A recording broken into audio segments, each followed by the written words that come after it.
Assalamualaikum warahmatullahi wabarakatuh. Selamat pagi. Di video kali ini kita akan praktikum tentang stoikiometri. Pada praktikum ini kita akan melakukan 3 praktikum. Yang pertama adalah rumus empiris. Kemudian nanti yang kedua ada penentuan reaksi pembatas dan pengendapan garam.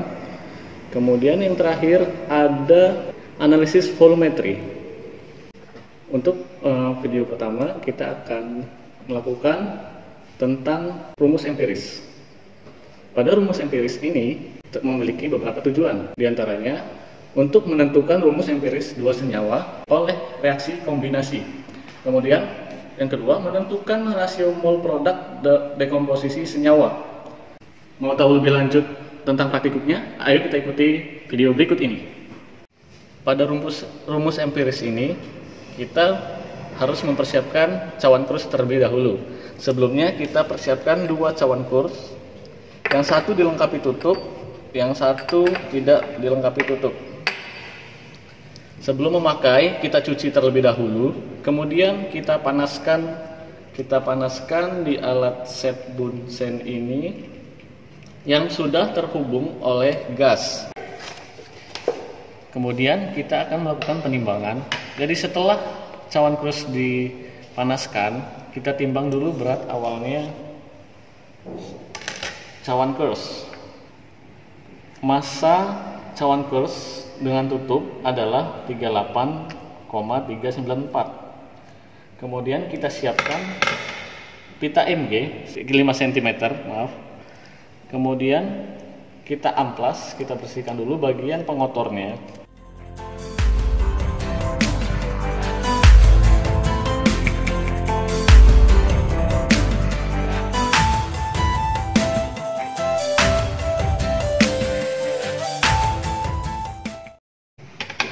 Kita timbang berat pita Mg.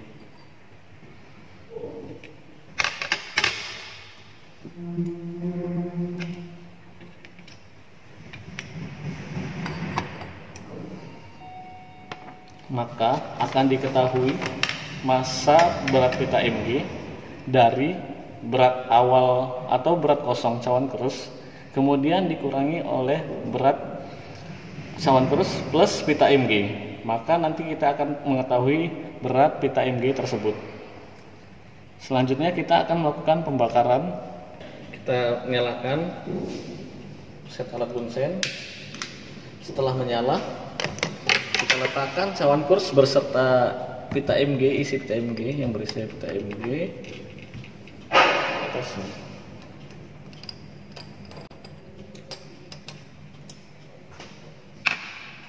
Kita tunggu hingga pita Mg terbakar sempurna.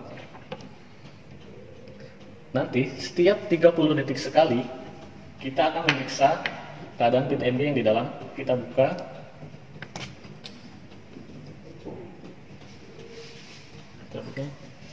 Kita bisa melihat pita Mg masih utuh, belum berubah. Kemudian kita tutup. Kita tunggu 30 detik sekali.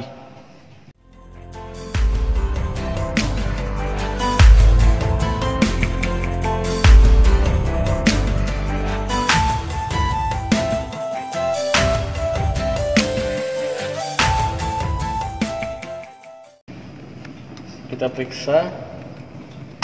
Jika muncul api seperti ini, tutup kembali sampai pita Mg tidak mengeluarkan api pijar lagi. Kita ulangi 30 detik sekali. A few moments later. Setelah tidak ada lagi api yang berpijar pada pita Mg, kita hentikan pemanasan. Dia dingin. Setelah agak dingin, kita pindahkan ke dalam desikator. Letakkan dalam. 1 hour later.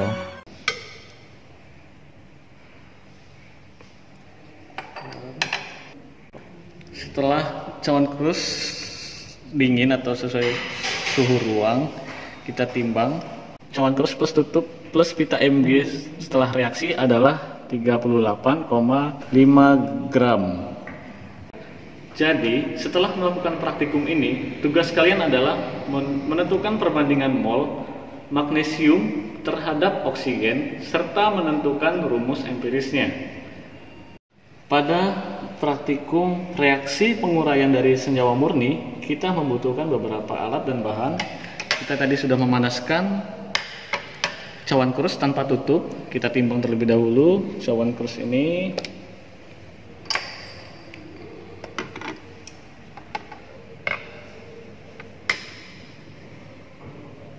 Didapatkan massa sebesar 25,815 gram. Kemudian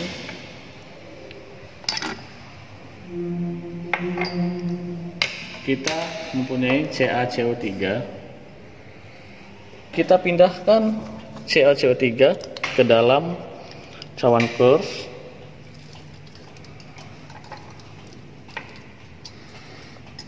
Kita letakkan cawan krus ke atas bungkam.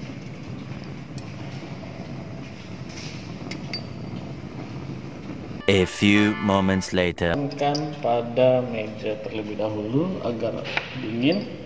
Kita pindahkan ke dalam desikator.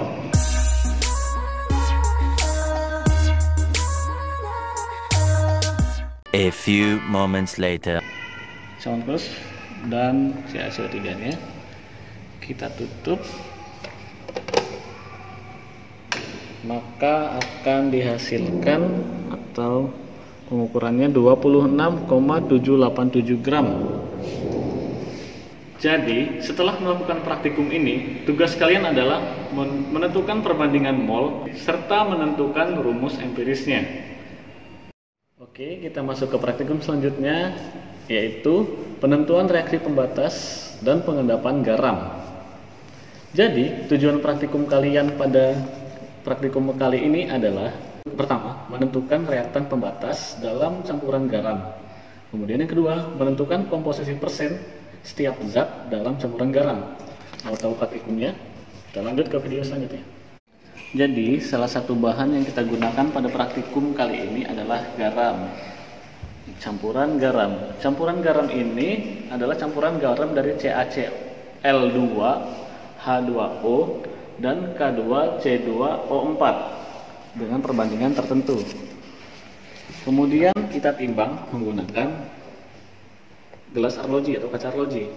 Kita timbang dulu berat awal kaca arloji.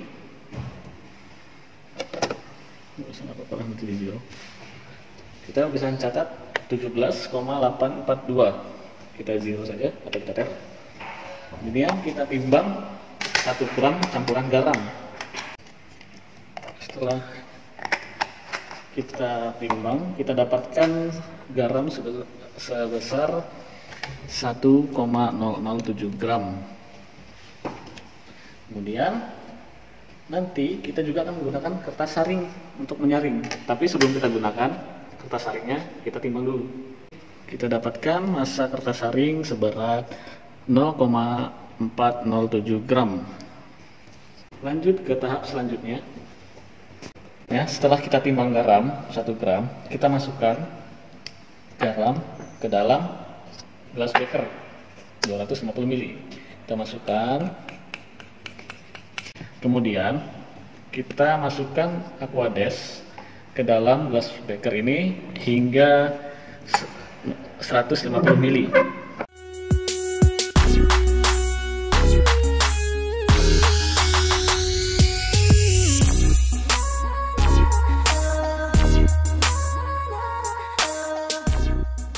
Ya, tadi ini kertas saring yang sudah kita timbang. Kita lipat menjadi seperti ini dan seperti ini, kita lipat ya. Kemudian kita letakkan di dalam corong. Kemudian jangan lupa kita siapkan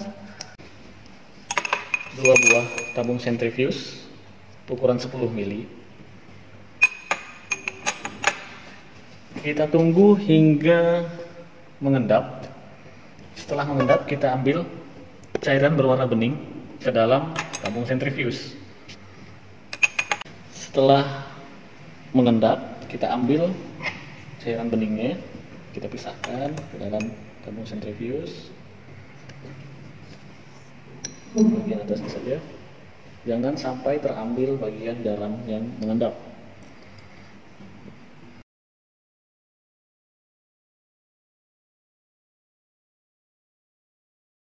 Ini yang mengendap kita tuang ke dalam Erlenmeyer. Oke.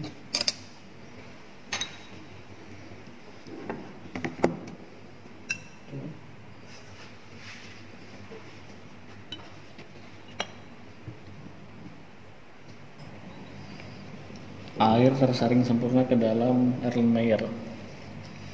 Proses penyaringan selesai, kita bisa melakukan sentrifuge pada dua larutan ini. Oke, kita masuk ke proses sentrifugasi.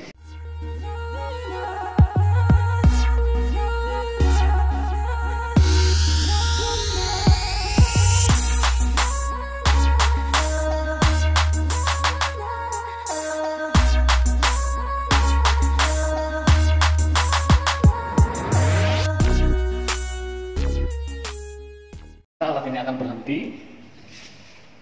Dia sudah berhenti. Kemudian kita ambil kedua larutan ini. Kita dapat melihat larutan menjadi lebih bening dari sebelumnya. Selanjutnya kita akan menentukan uji kelebihan C2O42- atau kelebihan Ca2+. Ikut ini ya. Jadi kita sudah sediakan di sini larutan K2 C2O4 0,5 molar, kemudian CaCl 2 0,5 molar. Oke, teteskan. Lihat yang terjadi, terdapat perubahan. Lihat lagi ya. Terdapat perubahan yang terjadi pada tabung reaksi ini ya. Kemudian buat tabung sentrifuge selanjutnya kita tuangkan CaCl2 0,5 molar. Mengapa hal ini bisa terjadi? Itu adalah tugas kalian.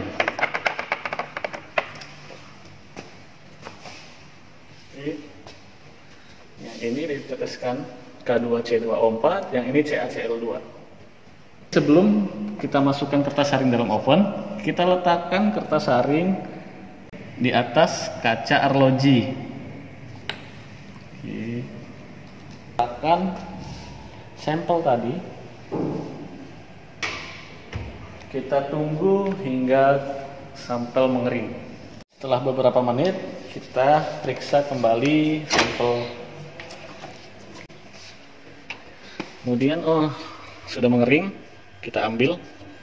Hati-hati panas. Kita ambil bagian ini saja dulu.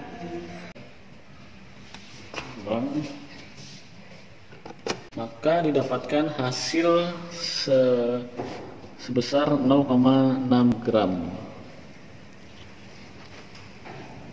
Jadi tugas kalian adalah menentukan berapa massa kalsium oksalat anhidrat yang terbentuk dari 1 gram garam campuran tadi. Oke, kita masuk ke praktikum selanjutnya, yaitu analisis volumetrik. Jadi tujuan praktikum kali ini kalian akan menentukan konsentrasi molar asam kuat. Bahan-bahan yang disediakan adalah, jadi bahan yang kita sediakan adalah NaOH 0,1 molar, kemudian indikator PP, kemudian HCl yang belum diketahui konsentrasinya. Kita punya alat Erlenmeyer, pipet ukur, dan penghisap cairan. Dan alat yang terakhir adalah buret. Untuk langkah pertama, kita masukkan NaOH ke dalam buret. Kemudian kita akan mengambil 25 mili HCl yang belum diketahui konsentrasinya menggunakan pipet ukur.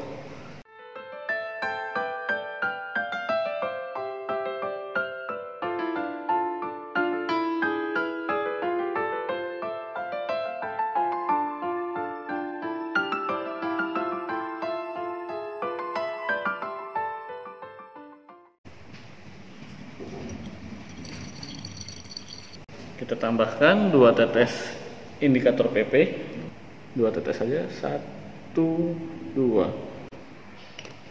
Kemudian kita goyangkan. Setelah itu baru kita mulai proses titrasi.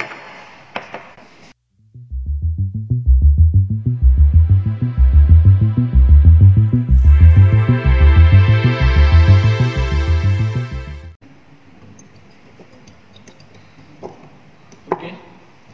Setelah larutan mengalami perubahan warna, hentikan titrasi. Kemudian kita lihat berapa NaOH yang digunakan. Cara pembacaannya ialah ternyata kita menggunakan NaOH sebanyak 27,5 ml. Jadi tugas kalian adalah menghitung konsentrasi molar larutan HCl yang belum diketahui ini. Sekian modul praktikum stoikiometri kali ini. Mohon maaf bila ada kesalahan kata yang saya sampaikan. Terima kasih atas perhatian kalian. Tetap semangat. Wassalamualaikum warahmatullahi wabarakatuh.